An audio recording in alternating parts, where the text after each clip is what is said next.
America के पूर्व राष्ट्रपति बराक ओबामा के बुक बम ने कांग्रेस में तो खलबली मचा दी है। ऐसी खलबली की करीब 1.5 दशक पहले के उनके ऐसे काले कारनामे की पोल खोल कर रख दी है जिसे अब तक कांग्रेस छिपाती फिर रही थी। ओबामा ने अपनी किताब अ प्रॉमिस्ड लैंड में कांग्रेस की अपने मुस्लिम वोट बैंक से की गई लॉन्ग टर्म प्रॉमिस की बखियां उधेड़ कर रख दी है। कैसे कांग्रेस ने अपने मुस्लिम वोट बैंक के लिए आतंकवाद के साथ समझौता किया, कैसे आतंकवाद को कभी भी इस्लामिक कट्टरवाद से जोड़कर पेश करने की कांग्रेस ने कोशिश ही नहीं की, मुंबई हमले के तमाम सबूतों को सिर्फ और सिर्फ अपने मुस्लिम वोट बैंक के चलते नकार दिया। कांग्रेस के इस पूरे खेल का ओबामा ने अपनी किताब में न सिर्फ पर्दाफाश किया है बल्कि उनके निशाने पर कांग्रेस अध्यक्ष सोनिया गांधी हैं।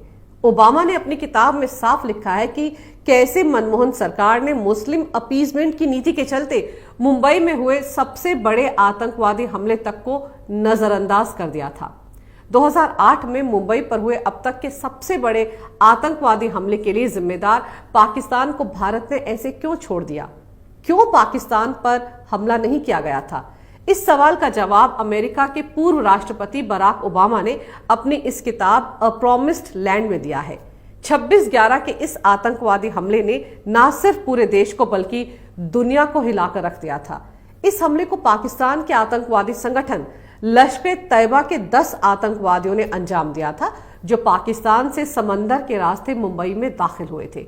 इस हमले में करीब 250 बेगुनाह लोग मारे गए थे, जबकि मुंबई पुलिस, एटीएस और एनएसजी के 11 जवान भी इस हमले में शहीद हुए थे। 12 साल पहले हुए इस हमले को पाकिस्तान ने बहुत ही सुनियोजित तरीके से अंजाम दिया था। हमले के दौरान इन आतंकवादियों को सैटेलाइट फोन पर पाकिस्तान में बैठे उनके आका लगातार गाइड भी कर रहे थे। हमले के तुरंत बाद भारतीय खुफिया एजेंसियों को इस बात के पुख्ता सबूत मिल गए थे कि इस हमले के पीछे पाकिस्तान की फौज और वहां की खुफिया एजेंसी आईएसआई का भी हाथ था।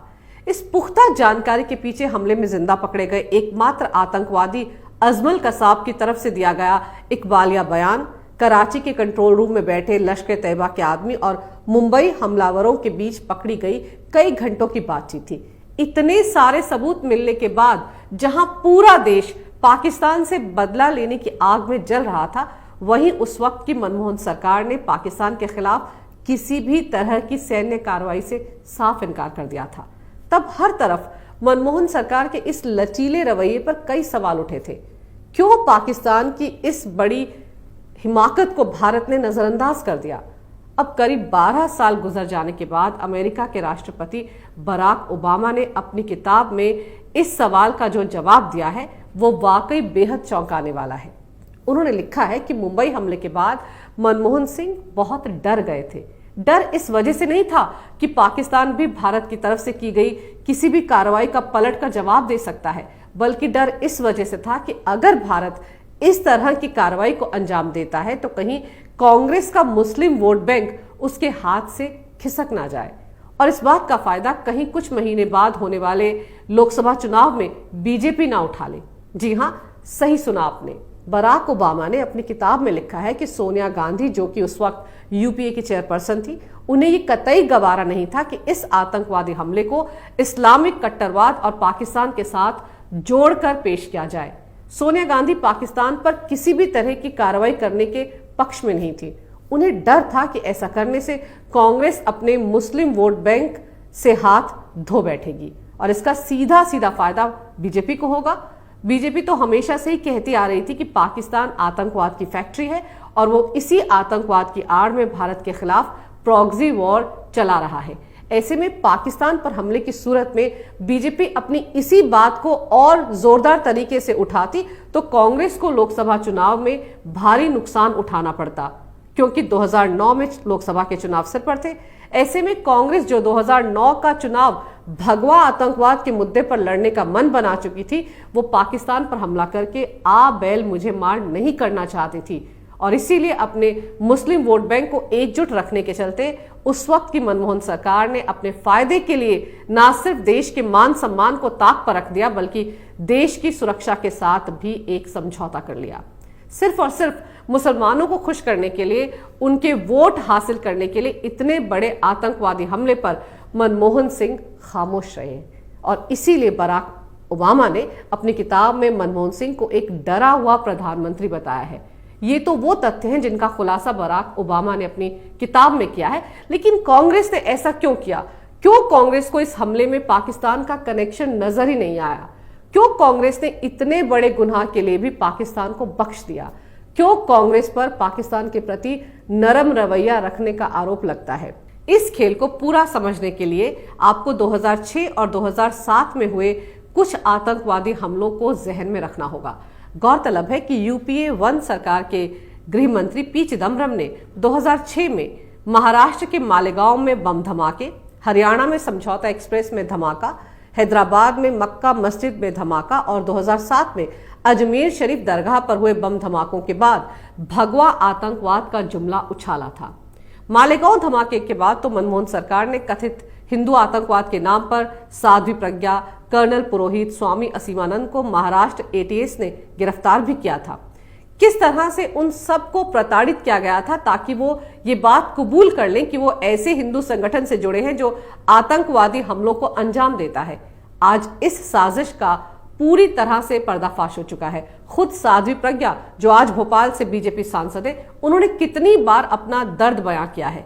जरा सोचिए, इस भगवा आतंकवाद की थ्योरी को सच साबित करने के लिए कांग्रेस की यूपीए सरकार ने उस समय महाराष्ट्र पुलिस और महाराष्ट्र एटीएस, एनआईए समेत कई खुफिया एजेंसियों का किस तरह से बेजा इस्तेमाल किया था।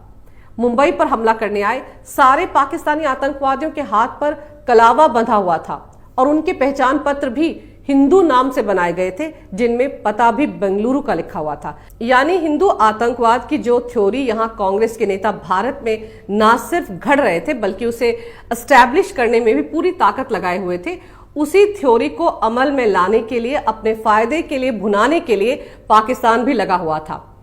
पाकिस्तान ने जिन 10 आतंकवादियों को भारत में भेजा था वो सारे के सारे हिंदू पहचान पत्र के साथ, हिंदू नामों के साथ भारत में दाखिल हुए थे। यानी अगर अजमल कसाब जिंदा ना पकड़ा जाता तो शायद पाकिस्तान दुनिया में ये साबित करने में कामयाब हो जाता कि मुंबई हमले को हिंदुस्तान के भगवा आतंकवादियों ने ही अंजाम दिया है। तो जो भगवा आतंकवाद की थ्योरी सबसे पहले चिदम्बरम ने उछाली थी वो सच साबित हो जाती। वो तो भला हो शहीद तुकाराम ओमले का, जिन्होंने अपनी जान की बाजी लगाकर कसाब को जिंदा पकड़ लिया था। ऐसे में मुंबई पर आतंकवादी हमले के बाद पाकिस्तान पर हमला करने से तो आतंकवाद के धर्म और मजहब पर खुद ब खुद मोहर लग जाती और यही कांग्रेस नहीं चाहती थी। इसके बाद यूपीए 2 में गृह मंत्री का प्रभार संभालने वाले वरिष्ठ कांग्रेसी नेता सुशील कुमार शिंदे ने भी 2013 में विवादित बयान देकर चिदम्बरम की भगवा आतंकवाद की थ्योरी को फिर चर्चा में ला दिया था। उन्होंने बीजेपी और आरएसएस पर भगवा आतंकवाद फैलाने के लिए आतंकवादी प्रशिक्षण शिविर चलाने का आरोप भी मढ़ दिया था। उन्होंने जयपुर में कांग्रेस के सम्मेलन में कहा था कि जांच के दौरान रिपोर्ट आई है कि बीजेपी और आरएसएस आतंकवाद फैलाने के लिए आतंकवादी प्रशिक्षण शिविर चलाते हैं। गौर करने वाली बात तो यह है कि शिंदे के इस बयान के करीब 1 महीने बाद राहुल गांधी ने यहां तक कहा था कि इस्लामिक आतंकवाद से ज्यादा बड़ी चुनौती हिंदू आतंकवाद है। मजेदार तो यह है कि 26/11 के मुंबई आतंकवादी हमले को भगवा आतंकवाद से जोड़ने की सारी साजिश भी हो चुकी थी और इसके लिए विवादित पत्रकार अजीज बर्नी ने तो बाकायदा 26/11 आरएसएस की साजिश इस शीर्षक से एक किताब तक लिख डाली थी। और मुसलमानों को खुश करने के लिए कांग्रेस के वरिष्ठ नेता दिग्विजय सिंह ने तो 4 कदम आगे बढ़कर इस किताब का विमोचन भी कर दिया था। हैरानी की बात यह है कि कांग्रेस की सरकार के वक्त इस तरह की पुस्तकें लिखी गई और उनका विमोचन तक कांग्रेसी नेताओं ने किया, जबकि उस समय अमेरिका तक ये बता रहा था कि मुंबई हमले में शामिल आतंकवादी पाकिस्तान से आए हैं। बस कांग्रेस के केंद्र में काबिज मनमोहन सरकार को ये ना दिख रहा था ना समझ में आ रहा था। और अगर आज कांग्रेस की उस वक्त की हिंदू आतंकवाद की थ्योरी और अमेरिकी पूर्व राष्ट्रपति बराक ओबामा की किताब में लिखे गए तथ्यों को आप जोड़ेंगे तो समझ में आ जाएगा कि कांग्रेस को पाकिस्तान से इतना प्रेम क्यों है।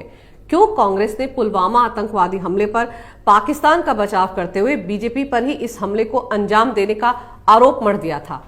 सर्जिकल स्ट्राइक पर कांग्रेस ने ही सवाल क्यों उठाए थे। क्यों बालाकोट हवाई हमले के बाद सबसे ज्यादा कांग्रेसी परेशान थी। सीएए के मुद्दे को लेकर क्यों कांग्रेस ने हिंदुस्तानी मुसलमानों को बरगलाया। क्यों एनआरसी के मुद्दे पर मुसलमानों को डिटेंशन कैंप में बंद करने के नाम पर डराया और धमकाया। और जम्मू कश्मीर से आर्टिकल 370 हटने के बाद कांग्रेस के नेताओं और पाकिस्तान के नेताओं की जुबान एक जैसी थी। क्यों यहां जो कुछ राहुल ने बोला वही बात इमरान खान ने यूएन में जाकर बोली? आज भी क्यों कांग्रेस कश्मीर में आर्टिकल 370 बहाल करने के लिए बने विवादित गुपकर गैंग का हिस्सा है? पाकिस्तान के नेताओं और कांग्रेस के नेताओं की जुबान एक ही है, यह महज इत्तेफाक नहीं हो सकता। आज ओबामा की किताब ने कांग्रेस को पूरी तरह से आतंकवाद के साथ समझौता करने वाली पार्टी करार दे दिया है और ये तोहमत अब तो बाकायदा सबूतों के साथ लगाई गई है। यही नहीं, इस किताब में राहुल गांधी के आईक्यू लेवल और मनमोहन सिंह को प्रधानमंत्री बनाने के पीछे सोनिया गांधी की कूटनीतिक मंशा का भी खुलासा किया गया है। जाहिर है ओबामा ने पूरी कांग्रेस को एक ऐसा आईना दिखाया है कि वो चाहकर भी इन तथ्यों को नकार नहीं पाएगी। अब भले ही कांग्रेसी ओबामा पर एफआईआर दर्ज करने के लिए कोर्ट का दरवाजा खटखटा रहे हो, लेकिन सच सामने आ चुका है, क्योंकि सच को ना छिपाया जा सकता है ना परास्त किया जा सकता है। अगर आपको मेरा ये वीडियो अच्छा लगे तो कृपया इसे लाइक करें, शेयर करें और हमारे चैनल को सब्सक्राइब जरूर करें। देखते रहिए कैपिटल टीवी। अगर आपको हमारा वीडियो पसंद आया हो तो इसे लाइक करें, हमारे चैनल को सब्सक्राइब करें और हाँ, बेल आइकन दबाना ना भूलें ताकि आप तक हमारे वीडियो की नोटिफिकेशन पहुंचती रहे। आप अपना सुझाव हमें कमेंट बॉक्स में दे सकते हैं। हमारे साथ जुड़ने के लिए शुक्रिया।